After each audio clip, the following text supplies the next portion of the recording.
Olá pessoal, tudo bem? Aqui é o professor Kleber Paganelli. Estou aqui apenas para fazer uma rápida análise com vocês das questões que foram objeto da sua prova da Celesc, você que pretende o cargo de advogado.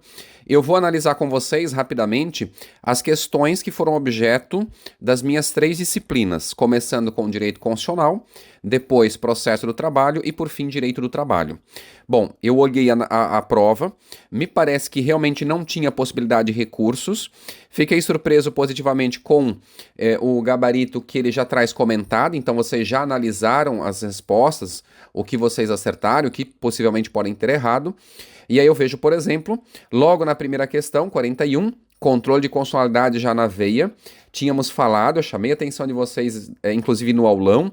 Aqui eu acho que vocês conseguiram ir bem, era uma questão que pedia incorreta. E aí, como se tratava de uma lei municipal, a alternativa que você tinha que marcar é que a constitucionalidade daquela lei do município de São Bernardo do Campo, São Paulo, poderia ser objeto de uma ADI no Supremo. Não. Se é lei municipal, não pode ser objeto de ADI no Supremo. Poderia ser a DPF, por exemplo, ou as outras possibilidades que ele citou aqui, mas não a ADI. Bom, teve uma outra questão sobre ordem social, até fiquei surpreso aqui. Normalmente, apesar de estar nos editais, as provas não exploram muito. Cobrou ordem social. Ele queria saber a alternativa correta, ele mesclou, né? A alternativa correta é a que tratava basicamente da educação. Então, a gente comentou isso, os sistemas de colaboração, os entes da federação atuam em colaboração nos sistemas de ensino, aí os municípios ficam preferencialmente com ensino fundamental e infantil, e os estados com ensino fundamental e médio, preferencialmente. Nas outras alternativas sempre tinha um detalhezinho. Por exemplo, eu chamei a atenção de vocês, a questão da educação ser obrigatória e gratuita dos 4 aos 17 anos. E falei para vocês, eles sempre mudam a idade, e mudaram aqui, botaram dos 5 aos 17. Por isso estava errado. Aquela outra questão que a gente viu até em direitos de nacionalidade, a propriedade de empresa jornalística no Brasil, ou tem que ser brasileiro nato, ou naturalizado há mais de 10 anos, e aqui ele botou há mais de 5 anos. Enfim, essa de ordem social eu acho que vocês foram bem também.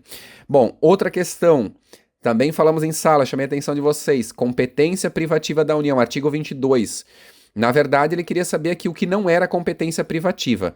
Então, alguma coisa você resolvia lá com capacetes de pimentas. E vejam, eu falei para vocês, apareceu a questão que envolvia energia, né? Competência privativa da União. Ah, o que não era que falava responsabilidade por dano ao meio ambiente e ao consumidor é competência concorrente. Muito bem. Caiu uma questão sobre a organização dos poderes, naquele estilo, aprofundando nos entes nos poderes da República. Eu particularmente acho um pouco sacanagem da banca se ela só coloca a organização dos poderes e aí ela vem e cobra detalhes sobre cada um deles. E foi o que ela fez aqui. Ela cobrou detalhes acerca do poder legislativo, do executivo e também do judiciário. Teve outra questão.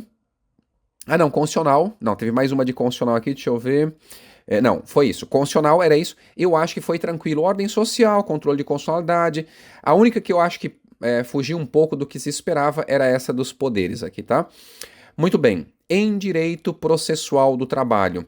Logo a primeira questão que aparece aqui, vem na sequência de constitucional, é uma questão que cobrava rito sumaríssimo. Eu chamava a atenção de vocês. Olha, se aparece valores, não é por acaso. Valor da causa, R$30 mil. E ele já dizia, ó, rito sumaríssimo.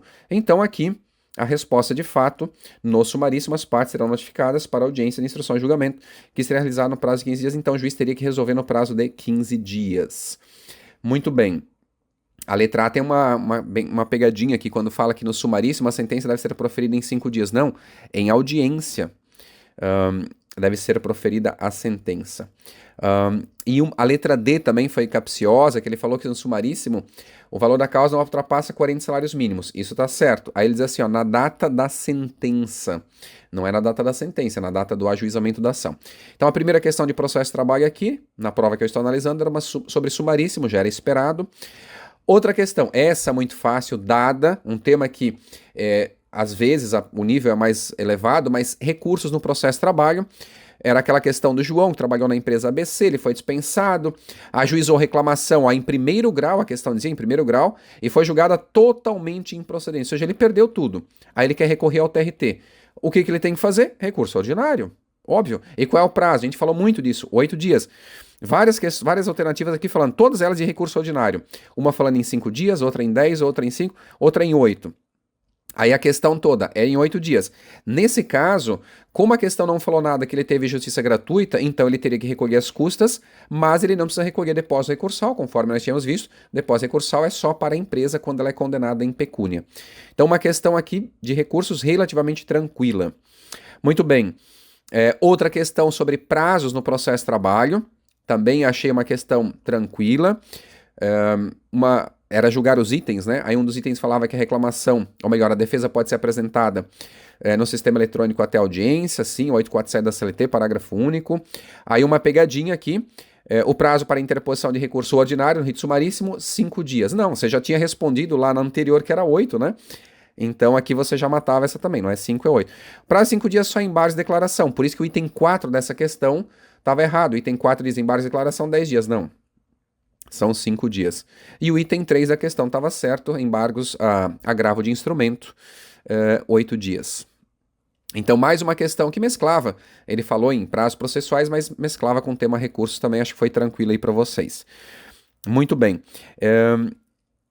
E aí, teve uma questão um pouquinho mais sofisticada, não diria sofisticada, mas é algo que não está muito no radar, que é a questão da perempção. É aquela questão da Maria, que ajuizou a reclamação trabalhista. Aí no dia da audiência ela não foi arquivado. Extinção do processo. 2 semanas depois ela entrou com nova ação. Só que aí, esse processo, o segundo processo também foi extinto, mas porque foi desistência do processo. E o juiz homologou a desistência. Ela poderia entrar mais uma vez com uma nova ação? Pode, e não tem prazo aqui. O que a CLT vai dizer lá no 730, 731, é que se ela der causa a 2 arquivamentos consecutivos por não comparecer à audiência, aí sim, é o 732 da CLT, aí sim vai ter aquela pena, digamos assim, ter que aguardar 6 meses para entrar com uma nova ação. Mas e se ela der causa a 2 arquivamentos consecutivos por não comparecer na primeira audiência? Aqui, na primeira audiência foi o caso, mas na segunda foi desistência, então não aplicava essa pena, pois que ela podia entrar com a ação logo na sequência, né? Muito bem. Aí, na sequência das questões, ele sai de processo do trabalho, traz outros temas, e aí o direito do trabalho vai lá no final. Direito do trabalho, até achei que eles iam explorar um pouco mais.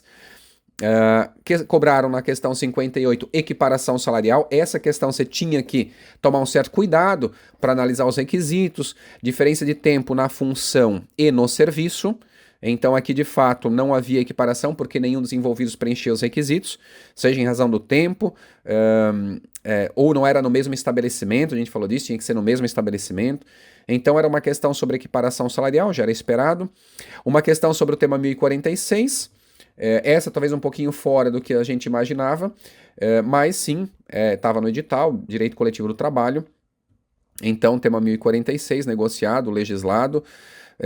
Na questão 60, essa aqui você tinha que tomar cuidado, prestar atenção, e envolvia inclusive aquilo que eu mostrei para vocês em aula, aquela tabelinha dizia cuidado com as verbas rescisórias, o que ele tem direito a depender de cada modalidade de rescisão. Aqui você tinha que fazer as contas nos dedos para saber quantos avos de férias, 13º e aviso prévio eram devidos. Então era uma questão sobre rescisão. No geral, me parece que a prova foi relativamente tranquila. Estou falando aqui nas questões de direito constitucional, direito do trabalho e processo do trabalho. Então é isso. Essa aqui seria a minha análise aqui para vocês. Qualquer dúvida, estou à disposição. Um abraço a todos e até a próxima.